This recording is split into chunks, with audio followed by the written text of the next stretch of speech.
ஆஹ் நம்முடைய காசி யாத்திரையை பற்றி அன்னையுடன் பயணிக்கக்கூடிய இந்த யாத்திரையை பத்தி சொல்ல சொல்லி கேட்டிருந்தாங்க.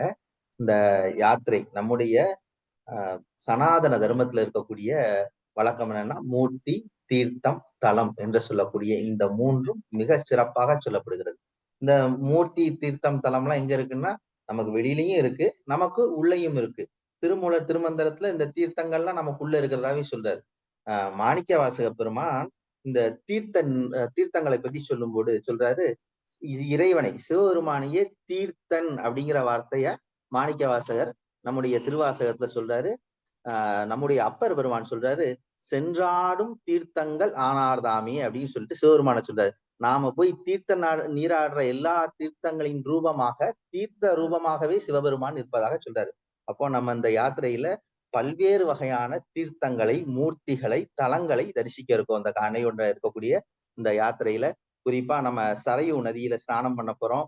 நம்முடைய கங்கையில திரிவேணி சங்கமத்துல அலகாபாத்ல நம்ம பிரயாக்ராஜ், அலகாபாத்னு ஒரு காலத்துல சொல்லியிருந்தோம். அதனுடைய உண்மையான பெயர் பிரயாக்ராஜ். பிரயாக்ராஜ்னா சங்கமம்னு பேரு. நம்ம 3 நதிகள் சங்கமிக்கக்கூடிய இடங்கள். அந்த சங்கமத்தினுடைய ராஜாவாக இருக்கக்கூடியதுனால பிரயாக்ராஜ். பிரயாக்னா சங்கமம்னு பேரு. பிரயாக்ராஜ்ல நம்ம பண்ண போறோம். கயாவுல நம்ம வந்து கயாவிலும் புத்த கயாவிலும் கயால வந்து விஷ்ணு பாதம் இருக்கு. புத்த கயாதுல புத்தர் ஞானம் அடைந்த இடம் இருக்குது. இத்தனை தலங்களுக்கும் நாம் பிரயாணப்பட போகிறோம். இதுல வந்து ஆஹ் ஆஹ் 3 வகையான விசேஷங்கள் சொல்லுவாங்க. பிண்டம், தண்டம், முண்டம். இந்த 3 வந்து இந்த யாத்திரையினுடைய விசேஷம். அதாவது கயாவில் பிண்டம், நம்முடைய திரிவேணி சங்கமத்துல கயாவில் பிண்டம், திரிவேணி சங்கமத்தில் முண்டம், முட்டையடித்துக் கொள்ளுதல், காசியில் தண்டம் சமர்ப்பித்தல், இறைவனுடைய சரணாகதி அடைந்து நம்முடைய கர்ம வினைகளை நீக்கிவிடக்கூடியது. இப்படி நம்முடைய வழிபாடு, முன்னோர் வழிபாடுல இருந்து எல்லா வகையான வழிபாடுகளையும் ஒருங்கிணைத்ததாக இந்த யாத்திரை, காசி யாத்திரை அப்படிங்கிறது இருக்குது. நாம் இறைவனிடம் சரணாகதி அடைந்து தண்டம் சமர்ப்பித்து எல்லாவித நன்மைகளையும் பெறக்கூடியதா இருக்கு. ஏற்கனவே பார்த்தோம். இதுல வந்து நம்ம மோட்சபுரிகள்னு சொல்லக்கூடிய நம்முடைய பாரத தேசத்துல இருக்கக்கூடிய 7 மோட்சபுரிகள்ல 2 மோட்சபுரிகளை நாம் சந்திக்க இருக்கிறோம். ஒண்ணு வந்து அயோத்தியா, இன்னொன்னு காசி. இந்த 2 மோட்சபுரிகளை சந்திக்க இருக்கிறோம். இந்த 2 மோட்சபுரிகள்லையும் ரொம்ப மகத்துவம் வாய்ந்தது. இப்ப அந்த காசி என்கிற தலம், நம்ம இவ்வளவு யாத்திரை தலங்களுக்கு போறோம். கிட்டத்தட்ட ஒரு 7-8 தலங்கள் போனாலும் காசி யாத்திரைன்னு தான் சொல்றோம். ஏன் காசி யாத்திரைன்னா, நம்ம தமிழ்நாட்டிலேயே நிறைய கோயில்கள் இருக்கு. இந்த கோயில் காசிங்கிறது ஒரு அளவுகோல். எல்லா கோயிலையும் இந்த கோயிலினுடைய மகிமையை சொல்லணும் அப்படின்னா, இந்த கோயில் காசிக்கு இத்தனை பங்கு வீசம் உள்ள கோயில். அப்படி காசிக்கு வீசம் உள்ள கோயில். காசியில இருந்து அரை பங்கு வீசம், 3/4 பங்கு வீசம், 3 பங்கு வீசம். இப்ப எல்லாம் காசி வந்து ஒரு அளவுகோல் மாதிரி, ஒரு தலத்தினுடைய பெருமையை சொல்றதுக்கு அளவுகோல் மாதிரி. அது வந்து தமிழகம் முழுக்க இல்ல, இந்த தேசம் முழுக்க இந்த காசிங்கிற நகரம் ஒரு அளவுகோலாக இருக்குது. அத்தகைய பெருமை வாய்ந்த நகரம். இந்த காசியினுடைய பெருமையை பற்றி பிரம்மா வந்து ஸ்கந்த புராணத்துல காசி காண்டங்க பகுதியில சொல்றாரு. மொத்தம் 14 உலகங்கள் இருக்கு. பூலோகம், புகர்லோகம், சுவர்லோகம், மகர்லோகம், ஜனலோகம், தபோலோகம், சத்தியலோகம். இது மேலேல் லோகம். அதல, விதல, சுதல, தராதல, ரசாதல, மகாதல, பாதாள. இது கீழேழு லோகங்கள். இந்த 7 மேலேழு லோகங்களையும் கீழேழு லோகங்களையும் நம்ம ஏற்கனவே பார்த்தோம். நவந்தர் வேதத்துல வர்றாங்க. வரும்போது கடைசியில பிரம்மா வர்றாரு. அவர் இந்த 5 படைத்தல் தொழிலை பாக்குறாரு. இந்த 7 மேலேழு லோகங்களையும் கீழேழு லோகங்களையும் நான் தான் படைத்தேன் அப்படின்னு சொல்லிட்டு ஸ்கந்த புராணத்துல காசி காண்டத்துல பிரம்மா சொல்றாரு. ஆனா இந்த 14 லோகங்கள்லயும் நான் படைக்காத ஒரு தலம் இருக்குது அப்படின்னா அது காசி சேத்திரம் தான். அந்த காசி சேத்திரத்தை சிவபெருமான் தானே படைப்பு தொழிலை மேற்கொண்டு அந்த காசி சேத்திரத்தை படைத்தார்னு சொல்லிட்டு சொல்றாரு. இந்த காசி சேத்திரத்தை சிவபெருமான் எங்க வச்சிருக்கிறாருன்னா தன்னுடைய திரிசூலத்தின் மேலே இந்த காசி சேத்திரத்தை தாங்கி கொண்டிருப்பதாக இன்னைக்கும் அந்த புராணங்கள், கந்த புராணம் சொல்லுது. ஏன் அப்படின்னா ஊழி காலம் வந்ததுன்னா இந்த சிவபெருமான் வந்து அந்த திரிசூலத்தை மேல தூக்கிடுவாராம். இந்த காசி சேத்திரம் ஊழியிலும் அழியாத சேத்திரமாக, புண்ணிய சேத்திரமா இருக்குது. நம்முடைய காசி சேத்திரம், காசி அப்படின்னு சொன்னாலே ஒளி பொருந்தியது அப்படிங்கிறதா வார்த்தை. ராமகிருஷ்ண பரமஹம்சர் பொன்னால் அமைந்த பொன்னொளி பிரவாகமாக இந்த காசி நகரம் இருந்ததா அவர் கண்ணால பார்த்ததா சொல்றாரு. சிவபெருமான் நேரடியாக உயிர்களுக்கு முக்தி அளிக்க நிற்கும் கூட நமக்கு ஒரு உடல் ஒரு எரியூட்டப்படுது அப்படின்னாக்க அந்த இடத்துல நம்மளால ஒரு குறிப்பிட்ட நேரத்துக்கு மேல் நிக்க முடியாது. அவ்வளவு அதனுடைய நாற்றம் வந்து அவ்வளவு அதிகமா இருக்கும். கிட்டத்தட்ட நூற்றுக்கணக்கான உடல்கள் வந்து தொடர்ந்து எரியூட்டப்பட்டுக்கிட்டு இருக்கக்கூடிய தளத்துல ஒரு சின்ன நாற்றம் கூட இருக்காது. ஏன்னா அந்த உயிர்கள் எல்லாம் முக்தியை நோக்கி பெருமான் தாரக மந்திரம் சொல்லி அனுப்பிச்சிட்டு இருக்கிறதுனால ஒரு சின்ன நாற்றம் கூட இல்லாத தலம் காசியினுடைய மகா மயானமாகிய மணிகர்ணிகா காட். இந்த மணிகர்ணிகா காட் சக்தி பீடங்கள் ஒண்ணா இருக்கு. 2 சக்தி பீடங்கள், 2 மோட்சபுரிகள். அயோத்தி ஒண்ணு, காசி ஒண்ணு. 2 மோட்சபுரிகள் பார்க்கிறோம். 2 சக்தி பீடங்கள். நம்ம பூரி ஜெகநாத்ல ஒரு சக்தி பீடம் இருக்கு. பூரி ஜெகநாதர் கோயிலுக்குள்ளேயே இருக்கு. இன்னொரு சக்தி பீடம் காசியில இருக்கக்கூடிய விஷாலாட்சி சக்தி பீடத்தை பார்க்க போறோம். விஷ்ணுவனுடைய பாதம், அவர் பூமியில வந்து முதல்ல கால் அங்கதான் கயால தான் வந்து கால் வைத்ததாக சொல்லப்படுகிறது. அந்த விஷ்ணுவினுடைய பாதத்தை பார்க்க போறோம். புத்தர் எந்த இடத்துல ஞானம் அடைந்தாரோ அந்த ஞானம் அடைந்த தலமாகிய போதி மரத்தையும் புத்த கயால் நம்ம போய் பார்க்க போறோம். இப்படி அயோத்தி ராமபிரான், நம்முடைய அவதார புருஷனான ராமபிரான் பிறந்த தலத்தை போய் பார்க்க போறோம். நம்முடைய கிருஷ்ணர், கிருஷ்ணரனுடைய அங்கங்கள், உடல் அங்கங்கள் இன்னும் அந்த பூரி ஜெகநாதனுடைய திருமேனிக்குள்ள இருக்கதா சொல்றாங்க. அத்தகைய சிறப்பு வாய்ந்த திருமேனிகளை நாம் தரிசிக்க போகிறோம். பல்வேறு தீர்த்தங்கள்ல நீராட போறோம். சிறப்பு அப்படின்னு சொல்ல போனா அந்த சிறப்பு வாய்ந்ததுக்கு உண்டான உதாரணமாக இருக்கக்கூடிய எல்லா தலங்களையும் நாம் தரிசிக்க போறோம். இறுதியா நம் ராமரால் ஆஹ் சீதைக்கு வந்து அந்த தலங்களை பற்றி ராமர் வந்து உபதேசம் பண்றாரு. நம்ம ராமசேதுவனுடைய பெருமை, நம்ம ராமேஸ்வரத்தினுடைய எல்லா பாவங்களையும் நசிக்கக்கூடியதாக இந்த தீர்த்தங்கள் இருக்குன்னு சொல்லிட்டு அங்க கணக்கில்லாத தீர்த்தங்கள் இருக்கு. அந்த தீர்த்தங்கள்லாம் அக்னி தீர்த்தத்திலையும் அந்த கணக்கில்லாத தீர்த்தங்களையும் நான் நீராட போறோம். இப்ப இத்தனை சிறப்பு வாய்ந்த காசி சேத்திரத்துக்கு அந்த மூர்த்தி தீர்த்தம் தலத்தை நமக்குள்ள தொட்டு காட்டுறது உள்ளேயே இருக்கு. அதை தொட்டு காட்டுறதுக்கு ஒரு குரு வேணும். அந்த குருவோடு நாம போய் அந்த மூர்த்தி தீர்த்த வெளியில காட்டக்கூடிய மூர்த்தி தீர்த்தத்தையும் உள்ளுக்குள்ள காட்டக்கூடிய இருக்கக்கூடிய தீர்த்தத்தையும் ஒருங்கிணைக்கக்கூடிய ஒரு குரு இருந்தா தான் அதை ஒருங்கிணைக்க முடியும். அப்படி ஒரு ஒருங்கிணைக்கக்கூடிய குருவோடு நாம பயணிக்கிற பயணம் மிக அற்புதமான பயணமா இருக்கும். வாழ்நாள்ல இது வந்து ஒரு கிடைத்தற்கரிய பேரு. 2 கிடைக்கலாம். ஒண்ணு குரு மூலமா கிடைக்கிற அனுபவம் கிடைக்கலாம். இந்த தீர்த்தங்கள் அனுபவம் தனியா கிடைக்கலாம். இந்த 2யும் ஒருங்கிணைக்கக்கூடிய இந்த தீர்த்தம் உனக்குள்ள இப்படி வேலை செய்யுது அப்படின்னு காட்டக்கூடிய ஒரு குருவோடு பயணிக்கிற அனுபவம் நமக்கு அரிதிலும் அரிது வாழ்க்கையில கிடைக்கிறது. அப்படி அரிதிலும் அரிதான பயணத்தை ஏதேதோ காரணங்களை காட்டி நம்மளுடைய நாள் இல்ல, நேரம் இல்ல, பணம் இல்லைன்னு ஏதேதோ அற்பமான காரணங்களை காட்டி நாம தவிர்க்க வேண்டாம். இது வந்து என்னுடைய கருத்து. நம்ம தவிர்க்க வேண்டாம். அதனால உங்களால எவ்வளவு முடியுமோ மிக அற்புதம் அந்த தேசத்தின் மிக அற்புதமான சேத்திரங்கள். அந்த சேத்திரங்கள் நம்ம சார்தாம் அப்படின்னு சொல்லக்கூடிய சேத்திரங்கள்லாம் இதுல ஒரு சார்தாம்னா அந்த தேசத்தினுடைய 4 எல்லைகள்ல இருக்கக்கூடிய சேத்திரங்கள்லாம் சொல்லுவாங்க. அதுல ஒண்ணு வந்து நம்ம சார்தாம்ல இருக்கக்கூடிய ஒரு சேத்திரம் வந்து நம்முடைய பூரி ஜெகநாத சேத்திரம். அப்படி இருக்கக்கூடிய இந்த சேத்திரங்களை யாரும் வந்து இந்த வாய்ப்பை விட்டுவிட வேண்டாம். வாய்ப்புகளை பயன்படுத்தி இந்த அனுபவங்களை பெற்றுக்கொள்வதற்கு உங்களை என்னுடைய சார்பாக நான் கூறிக்கொள்கிறேன். அதனால கண்டிப்பா அந்த சேத்திரத்துல கலந்துக்குங்க. சாரநாத் புரம் காசியோட காசியில இருந்து ஒரு 10 கிலோமீட்டரு சாரநாத். காசியில இருந்து ஆட்டோ பிடிச்சா போயிடலாம். இந்த சாரநாத் சேத்திரத்தினுடைய மகிமை என்னன்னா நம்ம புத்த கயால தான் வந்து புத்த பெருமான் ஞானம் அடைகிறார். ஞானம் அடைகிறது போது அவர்களோட 5 சீடர்கள் இருந்து தவம் பண்ணாங்க. ஞானம் அடைகிறதுக்கு முன்னகுட்டி புத்தகயால போய் ஞானம் அடைந்ததற்கு பிறகு போதி மரத்தினுடைய அரச மரத்தின் அடியில ஞானம் அடைந்த பிறகு தன்னோடு தவம் பண்ணியவர்களுக்கு இந்த சத்தியத்தை முதல்ல பகிர்ந்துக்கணும் சொல்லிட்டு திரும்பி வர்றாரு. திரும்பி வந்து சாரநாத் சேத்திரம் காசியில இருந்து ஒரு 10 கிலோமீட்டர் இன்னும் அங்க வந்து அசோக மகாராஜா ஒரு ஸ்தூபி எழுப்பியிருக்கிறார் அதனுடைய நினைவா. அந்த 5 தன்னோடு பயணித்த 5 பேர்களுக்கு அந்த சத்தியங்களை புத்தர் பகிர்ந்து கொண்ட இடம் சாரநாத். அந்த தலத்துக்கும் போறோம். அதே சாரநாத்ல சாரநாத் ஈஸ்வர் கோயில் அப்படின்னு சொல்லிட்டு தனியா மலைக்கு மேல ஒரு சிவன் கோயில் இருக்கு. அங்க வந்து ஆதிசங்கரால நிர்மாணிக்கப்பட்ட லிங்கங்கள் இருக்கு.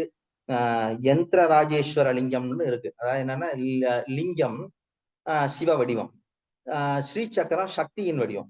இந்த 2ம் இணைந்த லிங்கம் ஒண்ணு இருக்கு. யந்திர ராஜேஸ்வரன் சொல்லிட்டு ஆதிசங்கரனுடைய குரு அபினவ் குப்தான் நினைக்கிறேன். என்னோட பேர் சரியா ஞாபகம் இல்ல. நம்ம காசியில அன்னபூர்ணியோட பிரதிஷ்டை பண்ணியிருக்கிறாரு. அது யந்திர ராஜேஸ்வரன் லிங்கத்துக்கு மேலேயே ஸ்ரீ சக்கரம் இருக்கிற மாதிரி ஒரு அற்புதமான லிங்கங்கள் இருக்கு. இப்படி காசி சேத்திரம் வந்து முதல்ல சிவபெருமானால நேரடியா படைக்கப்பட்டாலும் சிவபெருமான் நேரடியா அந்த தலத்துக்கு போகல. அந்த தளத்துல காசியில யார் முதல்ல இருக்கிறா அப்படின்னா அது வந்து ஆனந்த வனம் அப்படிங்கிற காசியினுடைய பூர்வமான பேரு. அந்த ஆனந்த வனத்துல மகாவிஷ்ணு தவம் பண்ணிட்டு இருக்கிறாரு. மகாவிஷ்ணு சிவபெருமான் காசி விஸ்வநாதருக்கு முன்னால் மகாவிஷ்ணு வந்து தவம் பண்ண லிங்கம் வந்து மணிகர்ணிகா காட்டுல தான் தவம் பண்றாரு. மணிகர்ணிகேஸ்வர லிங்கம் சொல்லி மணிகர்ணிகேஸ்வரர்னு இருக்கிறாரு. அந்த மணிகர்ணிகா காட்டுல சிவபெருமான் தாரா மந்திரம் சொல்லி உயிர்களுக்கு எல்லாம் முக்தி கொடுக்குறான்னு சொல்லல. அதுக்கு தாரகேஸ்வரர் முக்தி கொடுக்குற அந்த சிவபெருமானுக்கு தாரகேஸ்வரர், தாரக மந்திரம் சொல்ற சிவபெருமானுக்கு தாரகேஸ்வரன் பேரு. அந்த தாரகேஸ்வர லிங்கம் இருக்கு. இப்படி பல அற்புதமான லிங்கங்களை இந்த பயணத்துல நம்ம வந்து இதெல்லாம் நீங்க போய் கண்டிப்பா டிராவல்ஸ்ல போய் பாத்தீங்க அப்படின்னா இத்தனை அற்புதமான லிங்கங்களை பார்க்க முடியும். அவங்களுக்குன்னு ஒரு வழிமுறை வச்சிருக்கிறாங்க. அதோட தான் நம்ம பயணிக்க முடியும். இது எல்லாத்துக்கும் மேல உலக நன்மைக்காகவும் அன்னை நடத்தக்கூடிய மிகப்பெரிய யாகம். இந்த யாகம் வந்து தேவ தீபாவளி சொல்லக்கூடிய தீபாவளிக்கு அடுத்து வரக்கூடிய பௌர்ணமி தேவர்களால் கொண்டாடப்படக்கூடிய நம்ம தேவர்கள், சித்தர்கள், முனிவர்கள், சன்னியாசிகள் இவர்கள்லாம் கொண்டாடக்கூடிய தேவ் தீபாவளி என்கிற நாள்ல அந்த யாகம் நடக்குது. கிட்டத்தட்ட அந்த தேவ் தீபாவளி அன்னைக்கு காசி நகரமே ஒளி வெள்ளத்துலதான் ஜொலிக்கும். அங்கங்க விளக்குகள் ஏற்றப்பட்டு ஒளி வெள்ளத்துல ஜொலிக்கும். அந்த நாள்ல அந்த யாகம் நடக்க இருக்குது. காசியில வந்து இந்த புண்ணிய சேத்திரம் எப்படிப்பட்டதுன்னா பிரம்மா வந்து 10 அஸ்வமேத யாகம் நடத்தின இடம். அந்த இடத்துல இன்னைக்கு நம்ம ஆரத்தி பாக்குறோம்ல, முக்கியமான ஆரத்தி காட்டு 2 ராஜேந்திர பிரசாத் காட்டு, இன்னொன்னு வந்து தஷ அஸ்வமேத் காட்டு. இந்த தஷ அஸ்வமேத் காட் என்னன்னா அஸ்வமேத் காட் 10 அஸ்வமேத யாகங்களை பிரம்மா நடத்தின இடம். இந்த இடத்துல நம்ம யாகம் பண்ணா எப்படி இருக்கும்? இந்த இடத்துக்கு வந்து ஏற்கனவே விஷ்ணு தான் தவம் பண்ணிட்டு இருந்தாரு. அப்புறம் தான் சிவபெருமான் படைத்தாலும் பின்னாடிதான் வர்றாருன்னு பார்த்தோம். விஷ்ணு தவம் பண்ணிட்டு இருக்கும்போது இந்த காசி சேத்திரம் எப்படி இருக்கு அப்படின்னு பாக்குறதுக்காக சிவபெருமான் 2 பூதகணங்கள் அனுப்புறாரு. பூதகணங்கள் போது திருப்பி வரல. திருப்பி ஒவ்வொருத்தரையா விநாயகர் அனுப்புறாரு. விநாயகர் போறாரு, திரும்பி வரல. பிரம்மாவை போய் பார்த்து காசியில என்ன நடக்குதுன்னு பார்த்து வந்து சொல்லுன்னு பாக்குறாரு. பிரம்மா திருப்பி வரல.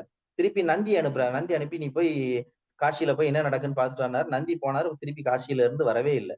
என்னன்னு சொல்லிட்டு இத்தனை பேர் போனவங்க காணும். கடைசியில நந்தியே போயிட்டா, நந்தியே வர காணும்னு சொல்லிட்டு சிவபெருமானே நேரடியாக காசி சேத்திரத்துக்கு வராரு. அவர்கள் எல்லாரும் சிவ தியானத்துல ஆழ்ந்த அனுபவத்துல காசியில உட்கார்ந்து இருக்கிறாங்க. காசி காண்டத்துல என்ன சொல்றேன்னா, காசிக்கு வந்துட்டு ஒருத்தன் திரும்பி போனான்னா அவனை முட்டாள் அப்படின்னு சொல்லக்கூடியது. ஏன்னா அவ்வளவு அற்புதமான அனுபவங்களை கொடுக்கக்கூடிய இந்த இடத்துல இருந்து ஒருத்தன் திரும்பி போறான்னா அவனை முட்டான்னு சொல்றது. அதனாலதான் நந்தி வரைக்கும் திரும்பி போகாதனால திருப்பி சிவபெருமானே அந்த ஊர்ல வந்து பிரதிஷ்டை பண்ணதான். அதுக்கப்புறம் தன்னுடைய சொந்த ஆத்மலிங்கமாக பிரதிஷ்டை பண்ணதான் காசி விஸ்வநாதர். இந்த விஸ்வநாதனுடைய கோயிலை பல பேர் தங்களுடைய உயிரையும் தியாகம் அதனுடைய பெருமைகளை உணர்ந்ததுனால இந்த காசி சேத்திரம் எவ்வளவோ படையெடுப்புகளை சந்தித்த சேத்திரம். இது எவ்வளவோ உயிரிழப்புகள், உயிர் தியாகங்கள், உயிரிழப்புகள்னு சொல்றதை விட அது வந்து தன்னால் இழக்கப்பட்டது இல்லை. அவர்களே முன் வந்து தியாகம் செய்தது. உயிர் தியாகங்களை சந்தித்து இன்றைக்கு அந்த சேத்திரத்தை நமக்காக காப்பாற்றி கொடுத்திருக்கிறார்கள். அதனுடைய தொன்மையையும் பாரம்பரியத்தையும் காப்பாற்றி வைத்திருக்கிறார்கள்.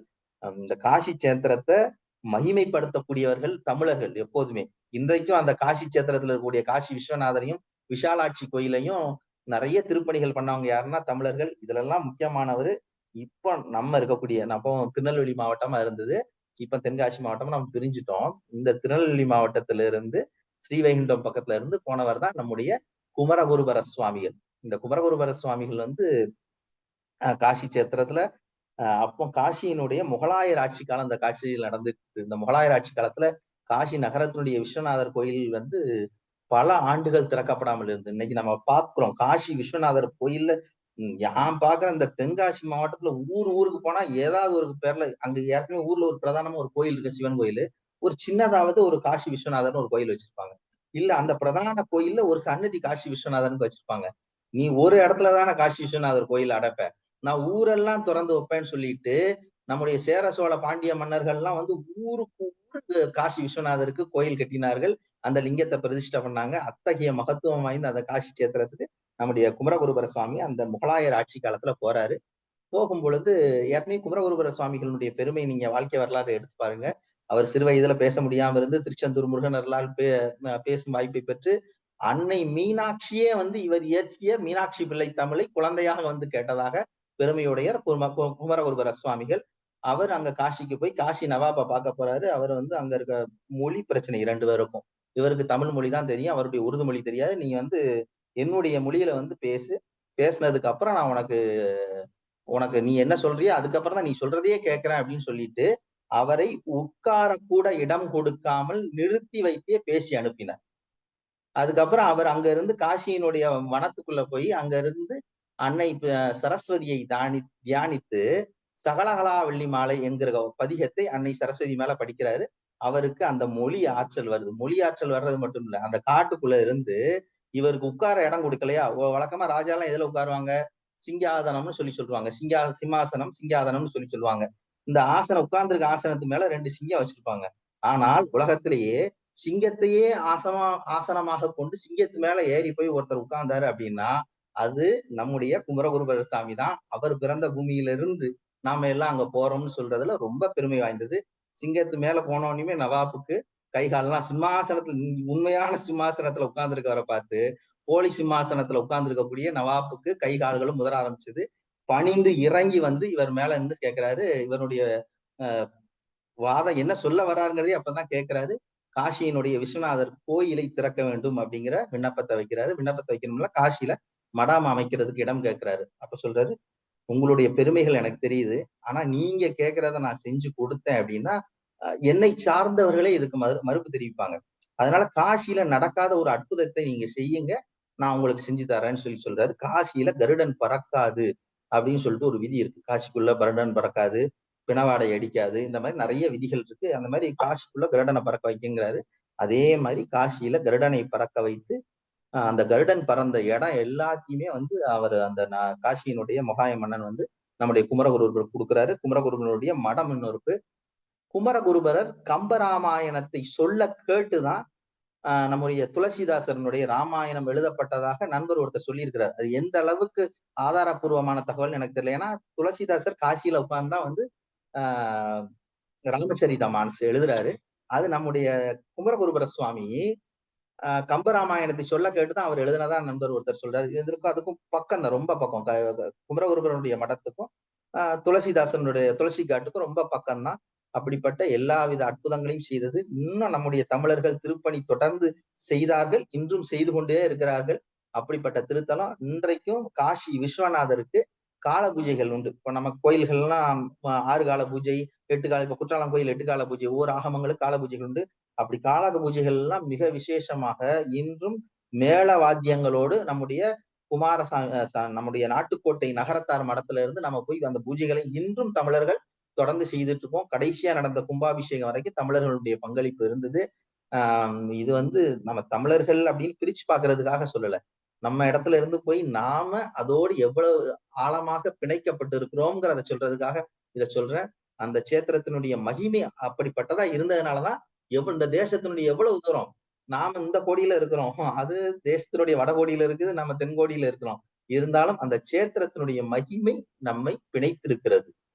அதனுடைய நினைவா அங்க தென்காசி, சிவகாசின்னு ஏகப்பட்ட ஊர்கள் அந்த காசியினுடைய நினைவாக நாம வைத்திருக்கிறோம். அப்படிப்பட்ட மகத்துவம் வாய்ந்த தலத்திற்கு ஒரு தனக்குள் மூர்த்தி, தீர்த்தம், தலம் இந்த 3ஐயும் உணர்ந்த ஒருவரோடு நாம் பயணிக்கிற பயணம் நம்முடைய வாழ்க்கையில் பல அற்புதமான சாத்தியங்களை சத்தியங்களாக நமக்கு மாற்றி நமக்குள் பல விதமான உணர்வு மாற்றங்களையும் உயிர் மாற்றங்களையும் ஏற்படுத்தும் சொல்லி இந்த பயணத்துல கலந்துக்கக்கூடிய வாய்ப்பு இருக்கிறவர்கள் அனைவரும் இந்த பயணத்தில் கலந்து கொண்டு பயனடைய உங்கள் அனைவரையும் வணங்கி கேட்டுக்கொள்கிறேன்.